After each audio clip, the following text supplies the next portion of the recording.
Diarrhoea బాధితులకు ప్రభుత్వం అండగా ఉంటుందన్నారు కేంద్ర మంత్రి రామ్మోహన్ నాయుడు. శ్రీకాకుళం జిల్లా కండ్ర వీధిలోని డయేరియాతో మృతి చెందిన మండల సురేష్ కుటుంబ సభ్యుల్ని ఆయన పరామర్శించారు.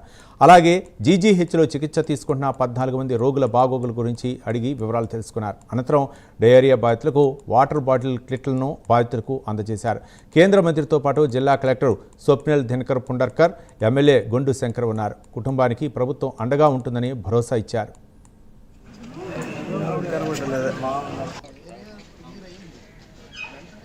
ప్రభుత్వం ముమ్మరంగా కార్యక్రమాలు చర్యలు అన్ని కూడా చేపట్టి దీని తాలూకా ఈ ఇష్యూని ఎంత తొందరగా సద్దుమణుగు చేయడానికి ఏ చర్యలు చేపట్టాలో అన్ని కూడా ఇమీడియట్గా బాధ్యతతో ప్రభుత్వం వెంటనే ఇమీడియట్గా ప్రొయాక్టివ్గా రియాక్ట్ అయ్యే అన్ని కార్యక్రమాలు కూడా చేసింది.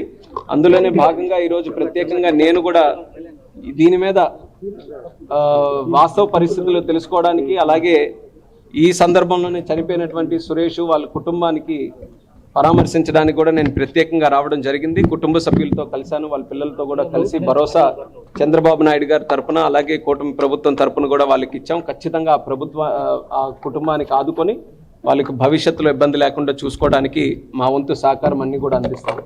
అలాగే ఈరోజు ఒక్కసారి మనం ఈ అవుట్ బ్రేక్ తాలూకా సిచ్యువేషన్ మనం చూసుకుంటే ప్రస్తుతానికి చాలా వరకు కూడా సద్దుమణుగు అయింది.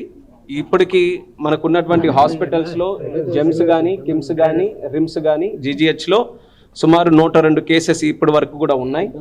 ఓవరాల్గా ఒక 124 కేసెస్ ఉంటే అందులో 22 వరకు కూడా మరి డిశ్చార్జ్ అవ్వడం కూడా అందులో జరిగింది. సో ప్రస్తుతానికి 102 కేసెస్, అందులో ముఖ్యంగా ఒక 4 వార్డుల్లో ఉన్నటువంటి ఏరియాలు, అంటే సుమారు 4800 మెంబర్స్ ఉండేటటువంటి ఈ 4 ఏరియాల్లోనే అత్యధికంగా ఈ యొక్క అవుట్ బ్రేక్ని మనం చూస్తున్నాం. కార్పొరేషన్లో ఉన్న